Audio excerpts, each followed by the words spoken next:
This is a true story. It happened to a friend of mine. Mousy Mark, a school librarian who only ever had a date on like birthdays or Christmas. And they didn't call her Mousy Mark for nothing. I always thought a little lipstick or makeup might help. But then again, she was a librarian. Every year the school had a fundraiser and she would run the book sale. So she was out driving around collecting books, as if there aren't enough books already. Anyway, she had the worst sense of direction. I mean, she couldn't even find her way to the school washroom and she'd be working there for 8 years or something. So Mark got lost in some little town.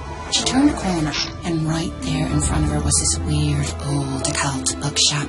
It was pretty creepy. But A, she needed directions, and B, maybe they'd give her some books for the book fair. So Mark went inside. From down there on the floor, all Mark could see was 2 legs eerily backlit coming toward her. It was this crazy-looking woman. She called herself Gladys, but it turns out Gladys was really happy to see someone. Anyone, even if they just scared her cat nearly to death. She told Mark she didn't get many visitors, but Mark wasn't really listening because she couldn't take her eyes off that eerie glow coming from the back room. Gladys told Mark that was her crystal ball. It seemed that Gladys was a fortune teller on the side. Then she asked Mark if she'd like her fortune told. Gladys got all weird and stuff from the crystal ball, and Mark was like dying to know whatever the crystal ball has to say.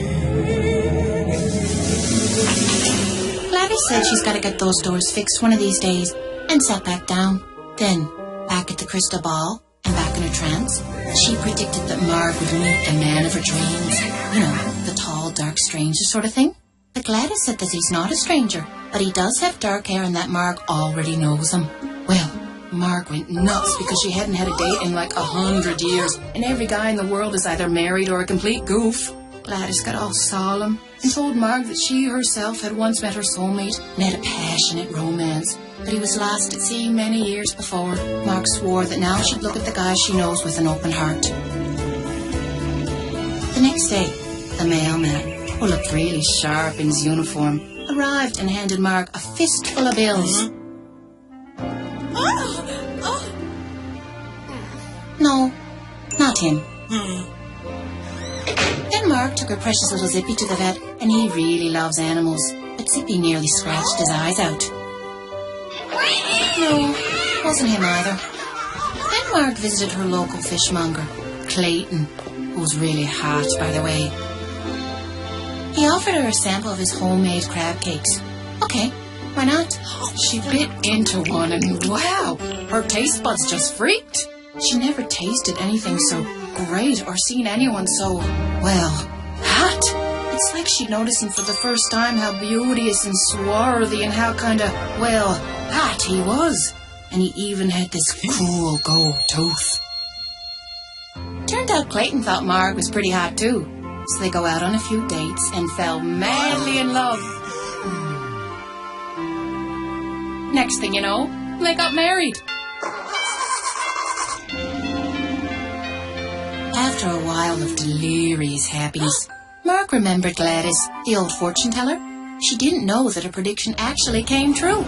Mark decided to pay Gladys a little visit, and she took a batch of crab cakes as, thanks for my fabulous life kind of thing. After all, the crab cakes were what brought them together in the first place. Gladys was happy to hear Mark's great news, but not too surprised, because she fancied herself a pretty incredible fortune teller. Mark offered her a crab cake, made by none other than her new gorgeous, fantastic husband. Gladys took a bite, and just like that, her face went white.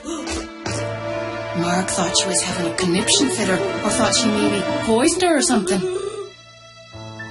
There's only one man in the world who makes crab cakes this good, cried Gladys. Mark's Clayton was actually Gladys's Clayton, her long-lost at sea true love. This is a true story. It happened to a friend of mine. Mark and Clayton are still happily ever after and stuff. But Gladys got her revenge.